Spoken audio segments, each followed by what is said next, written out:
ya establecido en este taller de análisis y reflexión de la reforma política electoral, para que podamos dar inicio a nuestra última ponencia, no sin antes presentar a quienes nos acompañan el día de hoy en esta mesa tan importante.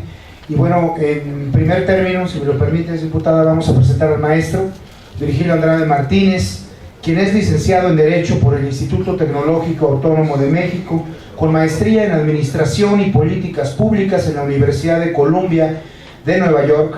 Actualmente es titular de la Comisión Federal de Mejora Regulatoria, órgano administrativo desconcentrado sectorizado a la Secretaría de Economía. Dentro de su carrera cabe señalar y destacar en su profesión que fue consejero electoral del Instituto Federal Electoral desde el 2003, regulando transformaciones vitales en los modelos de fiscalización, radio y televisión, y en cuanto a los procedimientos de quejas, procedimientos especiales, sancionadores, y en general en todo el procedimiento administrativo jurisdiccional de la imposición de sanciones hacia los partidos políticos.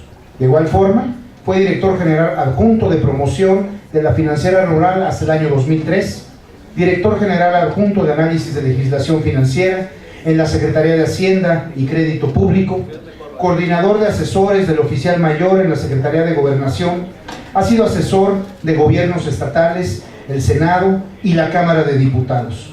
Fue también representante suplente del Partido Revolucionario Institucional ante el Consejo General del Instituto Federal Electoral, académico del ITAM, articulista en el periódico El Financiero y comentarista de la cadena CNN en español.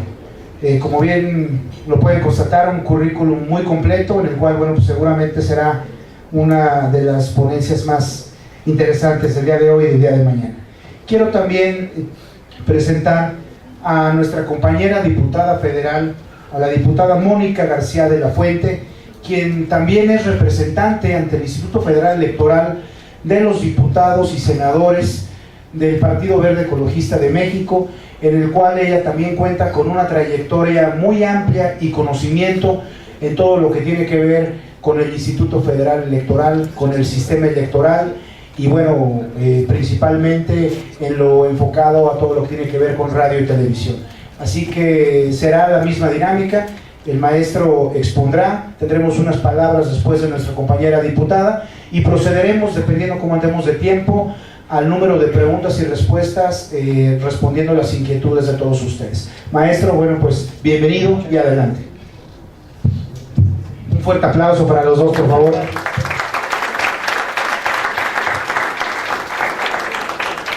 Muchísimas gracias.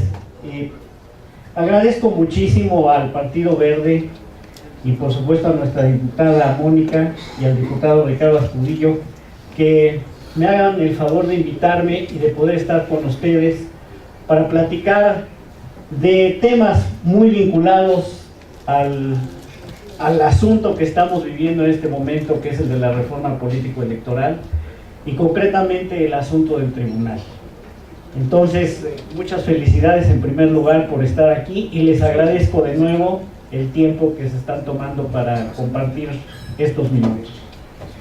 Para abordar la plática en relación con el Tribunal Electoral, vamos a hacer una división en lo siguiente. Primero vamos a dar un marco histórico muy genérico de cómo evolucionó el Tribunal Electoral desde que nació hasta el día de hoy. Después vamos a hablar de cuáles son los grandes retos y dilemas que se enfrentan en la reforma político-electoral en relación con el tribunal y finalmente unas conclusiones. Entonces vamos a comenzar hablando históricamente de lo que es el Tribunal Electoral. Todo esto empezó en el año de 1986 porque la historia electoral mexicana tenía siempre el depósito de la autoridad en la Secretaría de Gobernación, pero a través de un órgano que se encargaba de llevar las elecciones y que era la Comisión Federal Electoral.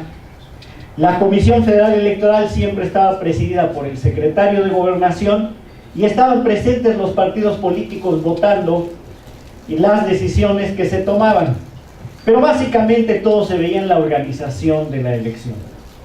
Las inconformidades, algunas se podían resolver en la Comisión Federal Electoral, pero otras pasaban a la fase final de las elecciones. La fase final era la calificación y declaración de validez de la elección, pero esta era hecha por los propios integrantes del Poder Legislativo. Los electos veían proyecto de dictamen por dictamen y lo discutían. Era un debate parlamentario, no tanto un debate jurisdiccional. Y en esa época, a mediados de los 80, se decide crear un tribunal de lo contencioso electoral para revisar previamente los casos antes de que pasaran a la Cámara de Diputados, en su caso, o del Senado, dependiendo del tipo de elección que fuera. Cuando se decide transformar a la institución electoral después de la elección de 88, se crea el IFE y al mismo tiempo se decide sacar al Tribunal de lo Contencioso Electoral que estaba en Gobernación para hacerlo órgano autónomo. Y entonces se le empiezan a crear un conjunto de recursos o de vías para poder hacer las impugnaciones de decisiones tomadas por el IFE. Sin embargo, algunas de ellas todavía no eran definitivas, sino que pasaban a los colegios electorales, o sea, a la Cámara de Diputados o al Senado, según fuera el caso. Cuando llega, esto fue en 1990. Cuando llega 1993, se toma la importante decisión de que la calificación de las elecciones de diputados y de senadores ya no se viera en las cámaras, sino que el propio IFE declarara la validez de la elección de cada diputado en los distritos y de los senadores en las entidades federativas. Y entonces se decide que el Tribunal Electoral debe revisar cualquier impugnación frente a la declaración de validez de la elección. Entonces el tribunal va teniendo una mayor consolidación y mayor cercanía respecto de su estructura actual, y además se le crea una sala de segunda instancia. ¿Para qué? Para poder tener la oportunidad de revisar los casos. Sin embargo, seguía siendo un tribunal autónomo, o sea, no pertenecía a ningún poder. Era una esfera distinta y era tan autónomo como el IFE. Pero ya se había avanzado en el hecho de que ni los diputados ni los senadores iban a calificar las elecciones de ellos mismos, sino que lo iba a hacer el IFE y luego lo iba a revisar el Tribunal Electoral. Después de la elección del 94, se toma la decisión de emprender una reforma política del Estado. Y entonces, en esa reforma política del Estado, se toman dos decisiones muy relevantes en torno al Tribunal Electoral. La primera, no existía un recurso para defender los derechos político-electorales de los ciudadanos. Eso no existía, no se contemplaba. ¿Por qué no se contemplaba? Porque lo electoral estaba orientado a los partidos. No, los ciudadanos, para decirlo crudamente, para estos efectos no contaban. Y no se podía aplicar el juicio de amparo porque los procesos electorales no se pueden suspender o interrumpir. Y como ustedes han escuchado o saben, la esencia del amparo es interrumpir aquel acto que viola la ley. Como eso no se podía hacer en las elecciones, porque si no, entonces se iban a estar posponiendo las fechas, se toma la decisión de que el Tribunal Electoral fuere quien revisara y quien defendiera los derechos de votar y ser votado. En ese momento, en 1996, nadie imaginaba la dimensión que iba a tomar este recurso de defensa. Nadie. Parecía que se iba a limitar a ver credenciales para votar. Y ahora se ven 10,000 casos al año. ¿Por qué? Porque se revisan los derechos de votar y de ser votado de los partidos políticos. Entonces, en virtud de que iba a revisar el tribunal los derechos de los ciudadanos y de que era un recurso de defensa para los ciudadanos, se decide meter al Tribunal Electoral en el Poder Judicial para decir, bueno, esto es como si fuera el amparo, aunque no lo sea, pero va a tener la fuerza del Poder Judicial, y por eso se decide meter al Tribunal Electoral en el Poder Judicial. Otras dos razones dieron lugar a meter al tribunal en el Poder Judicial. Una, la calificación de presidente de la República, la declaración de validez de la elección presidencial. Se venía haciendo por la Cámara de Diputados desde 1824. Y entonces se considera agotado el modelo y se toma la decisión de que la declaración de validez de la elección se tiene que hacer en otra parte. Y en la visión clásica de los poderes se decía, si se eligió al Ejecutivo, es necesario que otro poder sea quien declare la validez de la elección. Y entonces se toma la decisión de que sea el Tribunal Electoral. Razón que reforzó meter al tribunal en el Poder Judicial de la Federación. Una tercera razón, en aquel entonces se puso de moda que se iba a revisar la constitucionalidad, o sea que todas las decisiones fueran conforme a la Constitución. Y se dijo, bueno, la Corte no va a intervenir en asuntos electorales, pero démosle eso a otra figura, y entonces se le dio al Tribunal Electoral. Con todo esto se conforma la estructura actual del Tribunal Electoral del Poder Judicial de la Federación, con la idea de revisar decisiones del IFE, declarar la validez de la elección presidencial y defender o revisar asuntos que supuestamente hayan violado los derechos político-electorales de los ciudadanos. Y en ese debate se toma una última decisión. Al final de esas negociaciones del 96, se tenía pensado respetar el sistema federal de tal suerte que hubiese institutos electorales locales, no todos los estados lo tenían, y que hubiese tribunales electorales locales. Y al final alguien dijo, no, pero no es suficiente. Que este tribunal electoral, ya que está en el Poder Judicial, revise todas las elecciones que se lleven a cabo.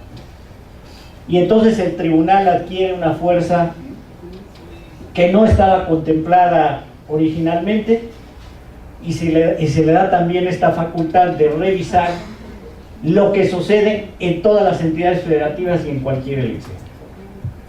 Así fue transitando el tribunal. Ahora bien, cuando llega el siglo XXI, o tantito antes de que llegara el siglo XXI, el tribunal resolvía, parece lógico lo que voy a decir, conforme a la ley, y ya. Pero aquellos casos dudosos, la pregunta era, ¿y cómo los va a resolver? Interpretando la ley, pero ¿con base en qué? Y empezó a nacer una forma de interpretar llamada garantismo, conforme a valores, conforme a principios, y se comienzan a resolver así los casos a finales de los 90 hasta que llega la nulidad de la elección de Tabasco, en donde nace el concepto de la nulidad abstracta. O sea, se anulan las elecciones no por cosas que diga de manera estricta la ley, sino analizando un conjunto de factores y valores, se decide anular o no la elección. Y así empieza el siglo XXI con el antecedente de la elección de Tabasco, reforzado con el antecedente de la nulidad de la elección de Colima en 2003. Y entonces el tribunal toma el hábito de resolver más con base en asuntos de garantismo y de valores que viendo la literalidad de la ley.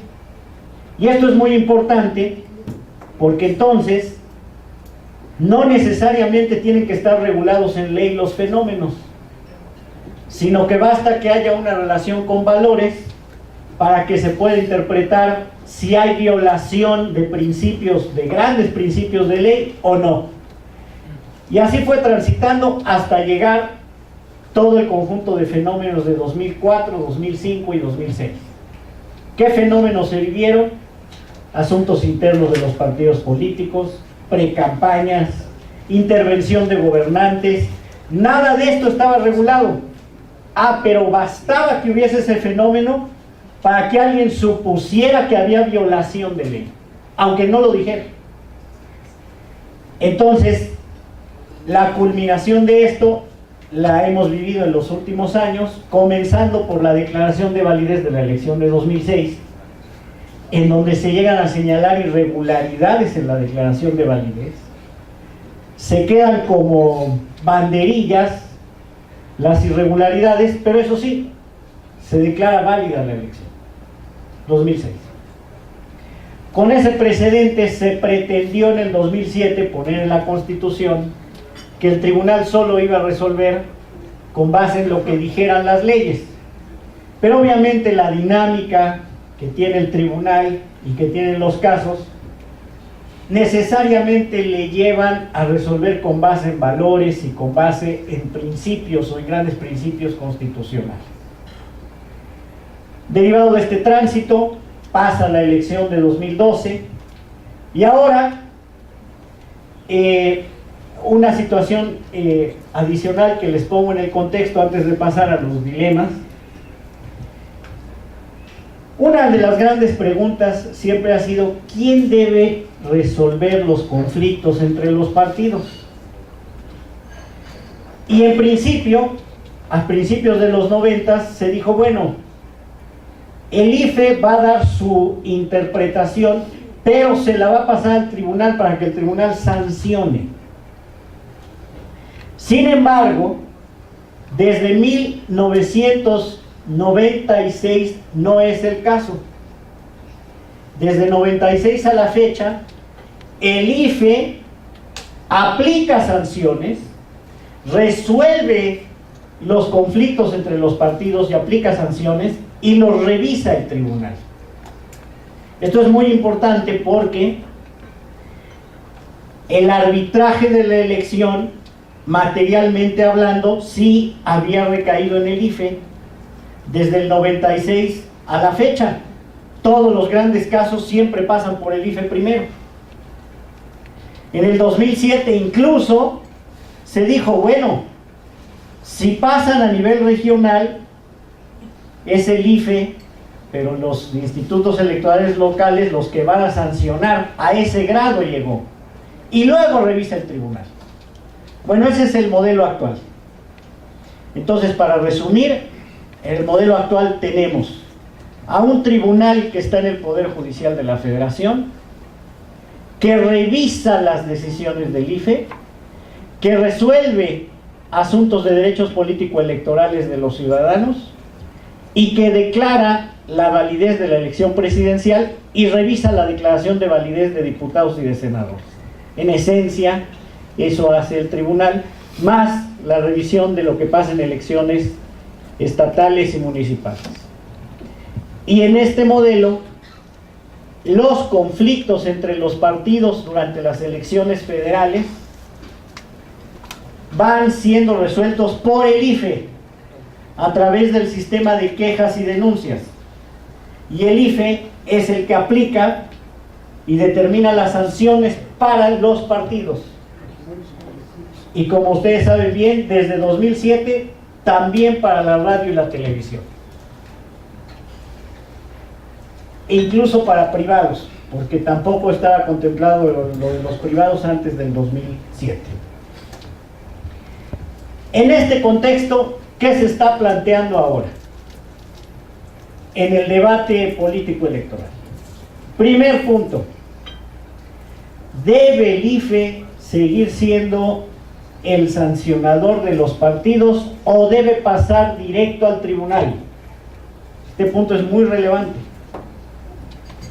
porque decidir cambiarlo al tribunal implica que el IFE no es el que ve los casos, que los partidos no van a estar presentes en las audiencias y que por lo tanto se va a ejercer un derecho formalista, positivo, por escrito, y si acaso habrá audiencias para oídas, pero no en la acción durante la sesión.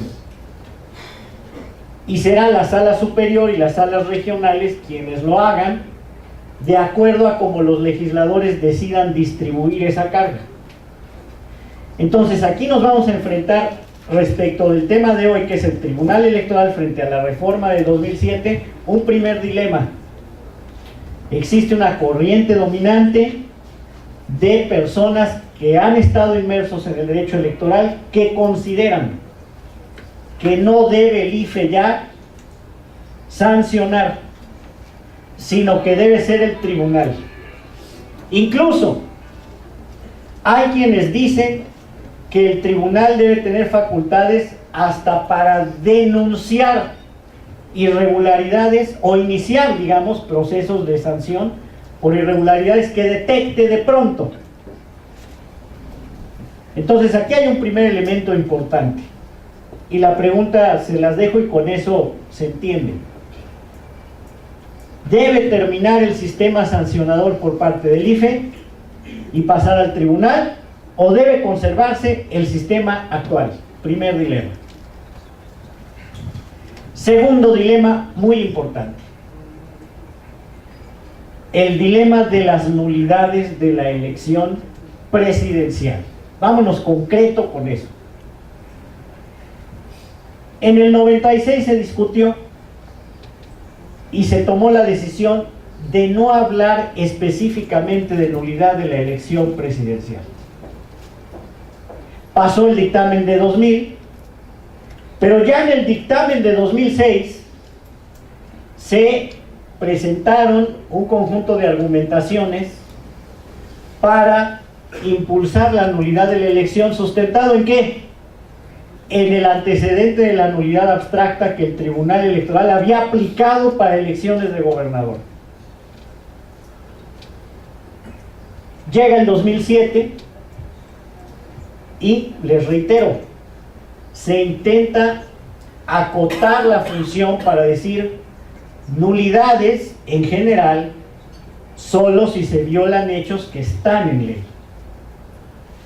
Hoy se dice que haya nulidad en la elección presidencial básicamente por tres hechos. Uno, violación a topes de gastos de campaña. Dos, origen indebido de los recursos. Y tres, propaganda engañosa en radio y televisión, que se disfrace de periodística o de cualquier otro asunto de esta naturaleza. Por cierto, en este último caso les quiero decir que hoy el artículo 6 de la Constitución, con la reforma de telecomunicaciones, establece una fracción que dice que está prohibida la publicidad engañosa. Entonces, si esto se deriva a lo electoral, aunque ya no diga nada la Constitución, nada más, ya sería susceptible de ser observado. Entonces, si se establece este esquema de nulidades de la elección presidencial expresamente, es evidente que en la próxima elección presidencial el alegato de los perdedores va a ser precisamente señalar que existen dichas violaciones. Y el tribunal no tendrá otro recurso más que interpretar lo que la concatenación de hechos le indique. Entonces esta parte es muy relevante. ¿Por qué? Si lo combinan esto con el hecho del esquema sancionador que recaiga solo en el tribunal, la pregunta es en dónde se estaría depositando el arbitraje de la elección. Por eso es muy relevante esta parte. Y vamos a cerrar con un punto. El punto relacionado y que siempre está en debate, de qué hacer con las tesis que emite el tribunal y con la jurisprudencia que emite el tribunal. ¿Qué quiere decir qué hacer? Están flotando alrededor de 400 jurisprudencias y alrededor de 1200 tesis relevantes del tribunal. ¿Qué quiere decir jurisprudencia y tesis relevantes? Siempre dictan algún sentido para interpretar respecto de casos concretos. ¿Cuál es el punto aquí que siempre está en dilema? ¿Qué se sube a ley y qué se deja ahí?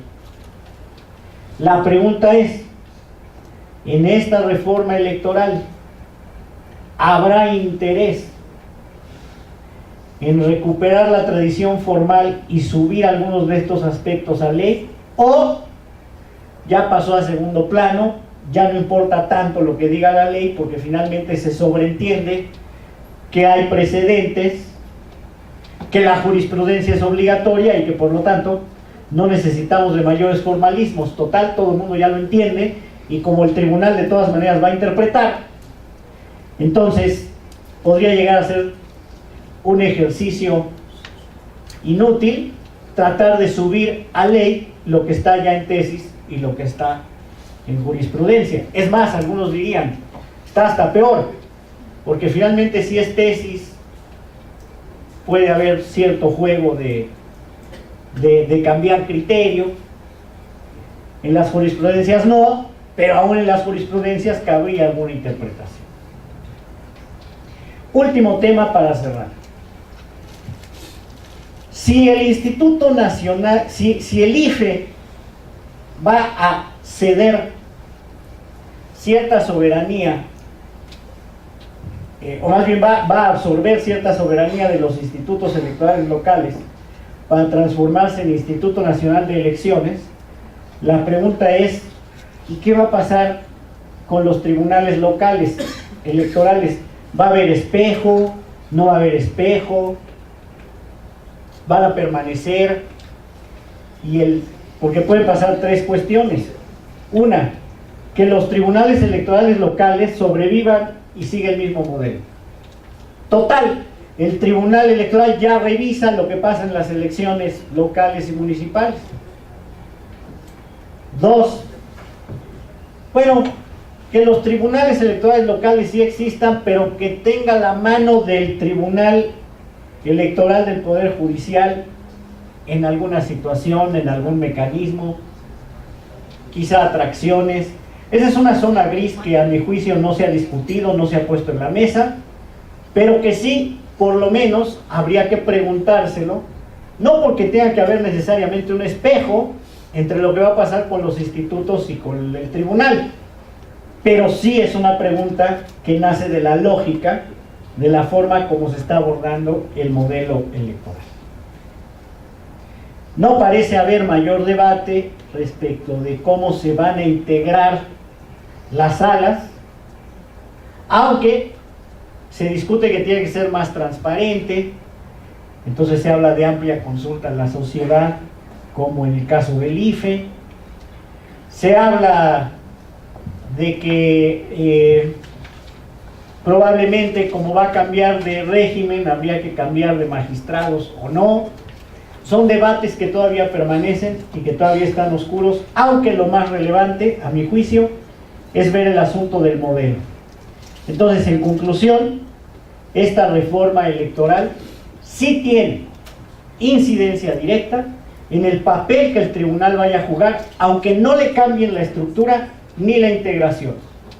Porque desde el momento en que se decide establecer causales concretas de nulidad de la elección presidencial, aunque no hubiese nada más, el tribunal jugaría un papel determinante, más determinante del que juega ahora respecto de la elección presidencial.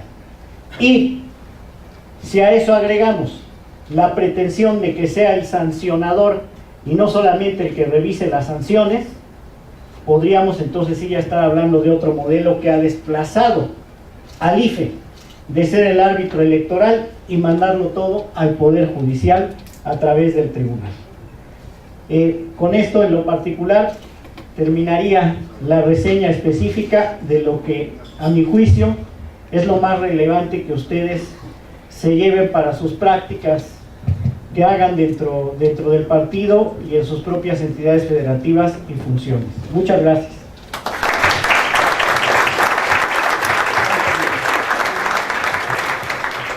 Muchas gracias, maestro. Bueno, pues yo creo que fue una gran reseña, un gran resumen muy completo. Para que podamos seguir con el programa, vamos a escuchar a nuestra compañera, la diputada Mónica García de la Fuente, y posteriormente para que puedan ir formulando sus preguntas y respuestas. Tenemos muy buen tiempo todavía para que podamos empezar a resolver las dudas que puedan tener para sus estados. Adelante, diputada. Muchas gracias por su exposición. Muchas gracias al diputado Astudillo y al diputado Escobar y Vega por su invitación. Yo la verdad es que les quiero robar 5 minutos porque creo que lo que vale la pena de esta exposición es aprovechar al maestro Virgilio Andrade para que le haga todas las preguntas, porque yo quisiera hacerle muchas preguntas que tenemos con esta reforma.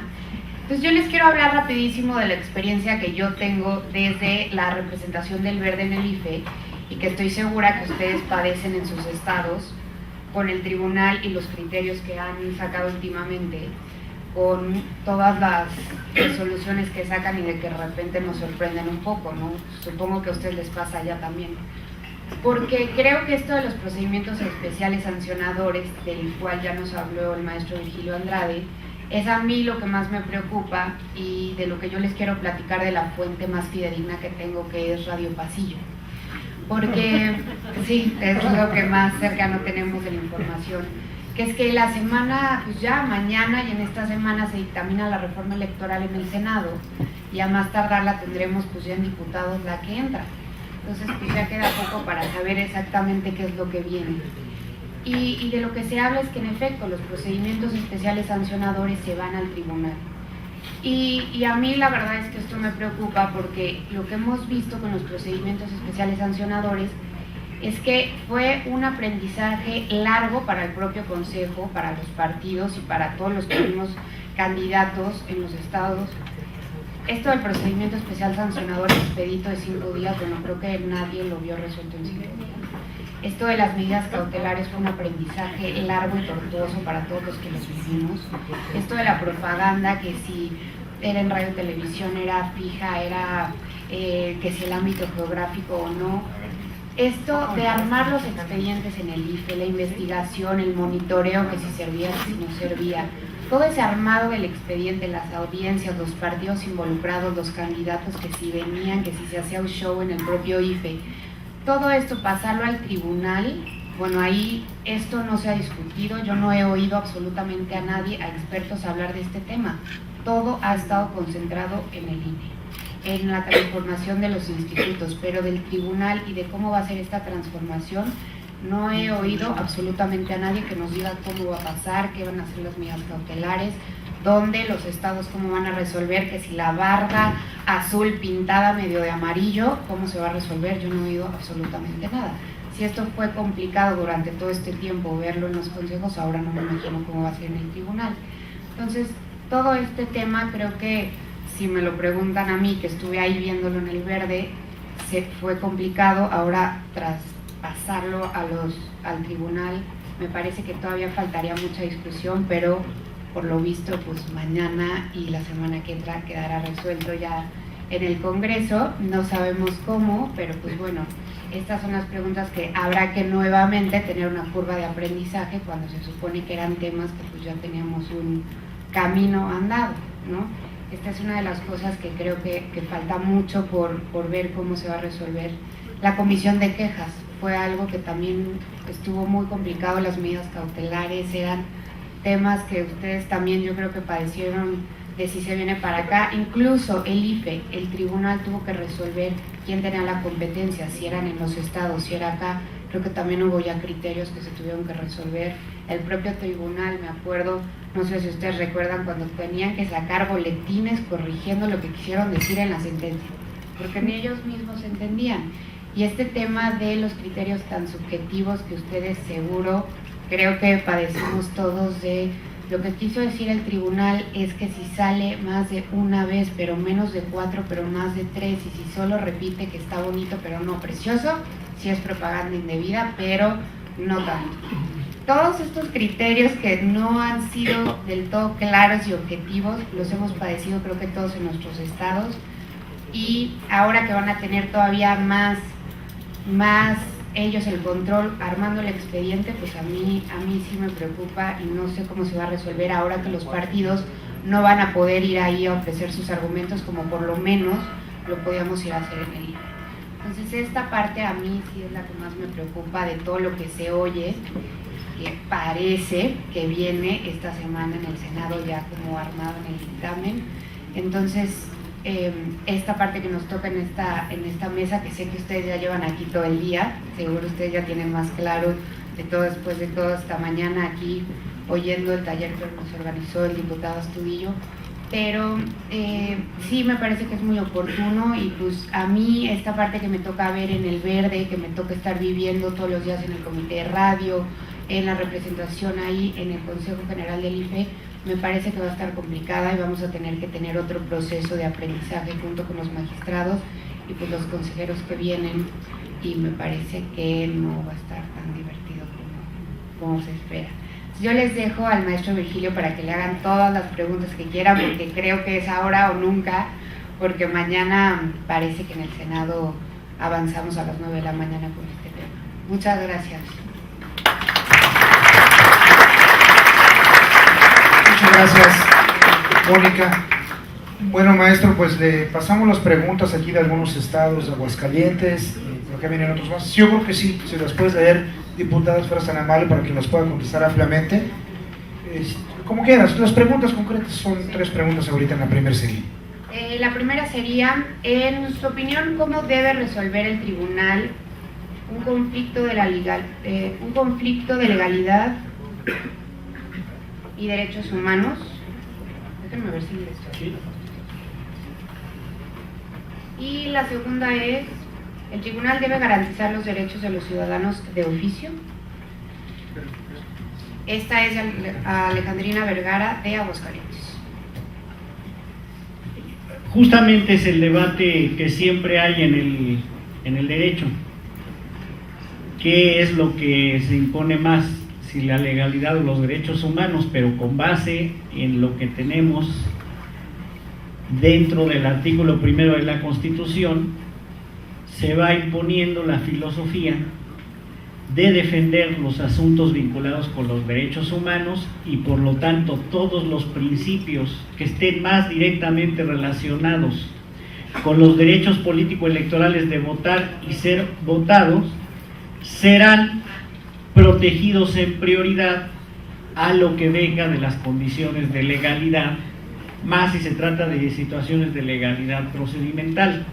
Lo que sucede es que en este asunto de los derechos humanos podríamos nosotros clasificar los casos por grados, y existen casos en donde sí pudiera haber una afectación directa y clara al derecho humano de una persona o de un grupo de personas sin que haya una situación de conflicto frente a otro grupo.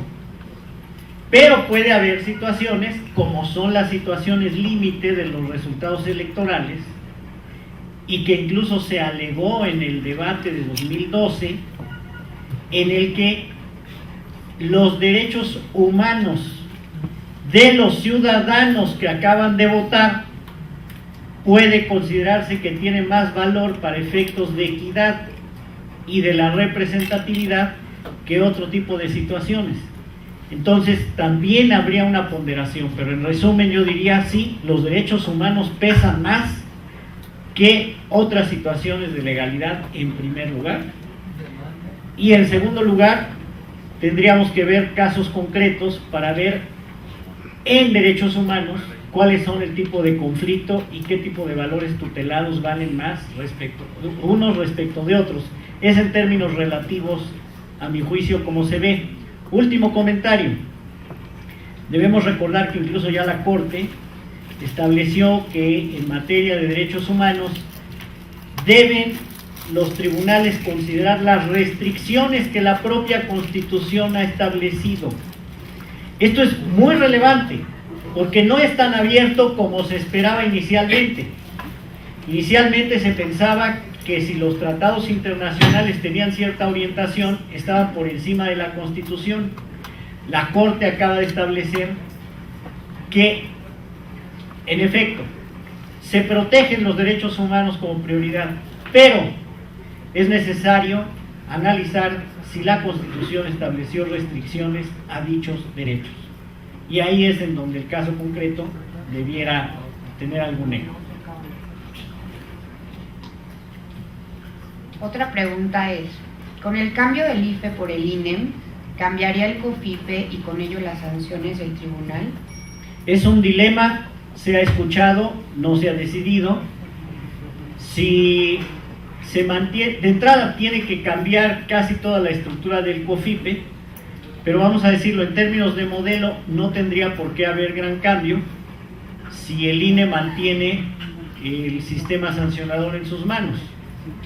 Si no lo mantiene, no solamente habría que cambiar el COFIPE, sino también la ley del sistema de medios de impugnación en materia electoral, porque el tribunal tendría un primer recurso que resolver, que es el de las quejas y denuncias o procedimientos especiales sancionadores, según le vayan a llamar.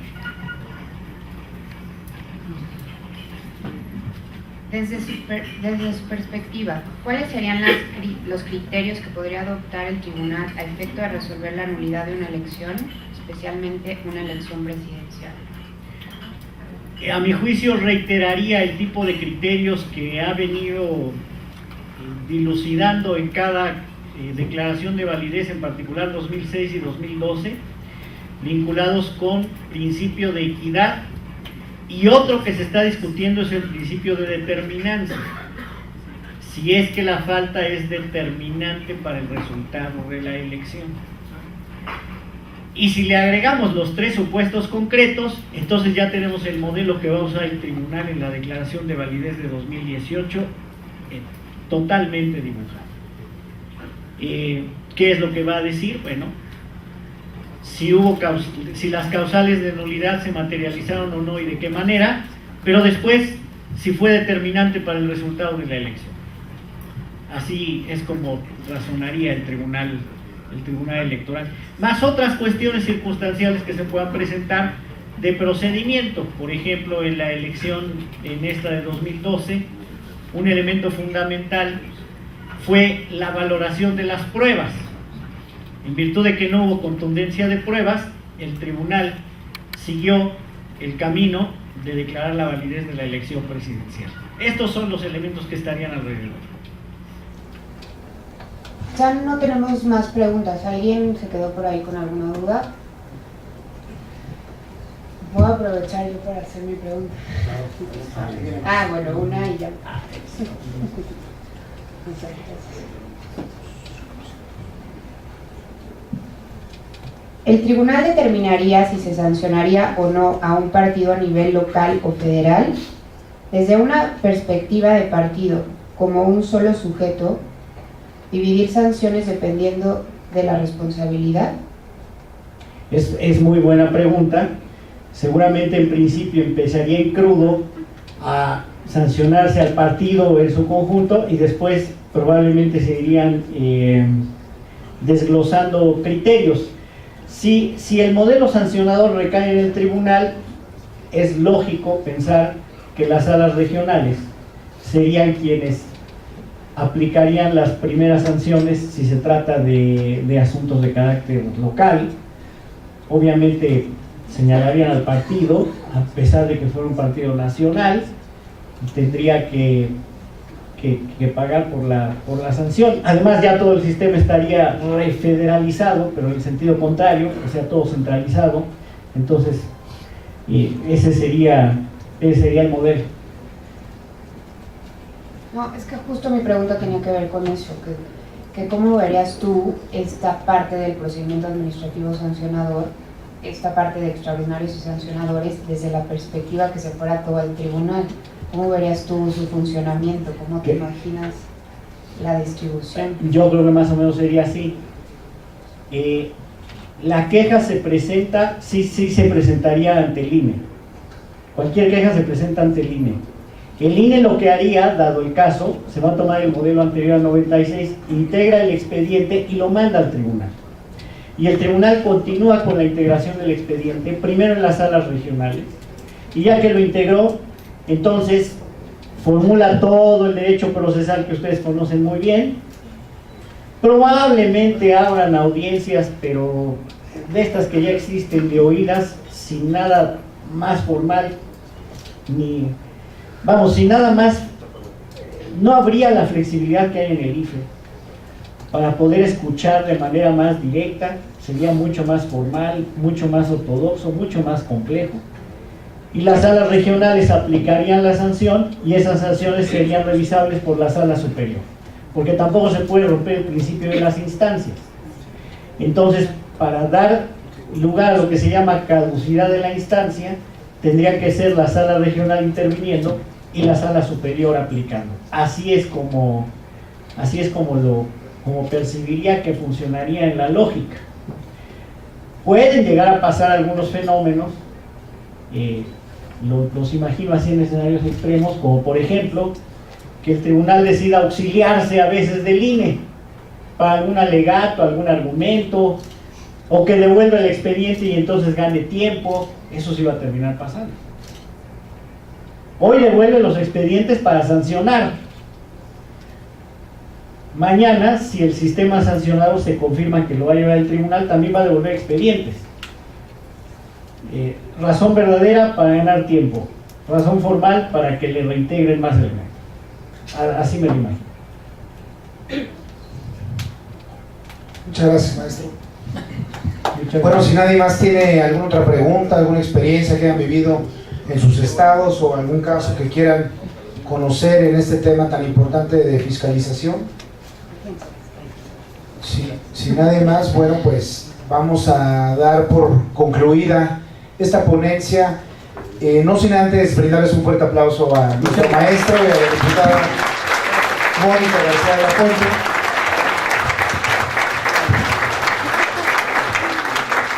Bueno, pues nos vamos a permitir, maestro, entregar un reconocimiento a nombre del Comité Ejecutivo Nacional de todo el Partido Verde por habernos acompañado el día de hoy aquí en esta muy interesante ponencia. Y también un reconocimiento y agradecimiento a nuestra compañera Mónica García de la Fuente por sus comentarios y sus reflexiones. Muchas gracias a todos. Daríamos por concluida el día de hoy nuestra jornada de trabajo de este taller de análisis y reflexiones de la reforma político-electoral. Ya tienen su programa todos. Mañana continuaríamos en punto de las 10:30 con la primera ponencia. Gracias a todos y buenas tardes.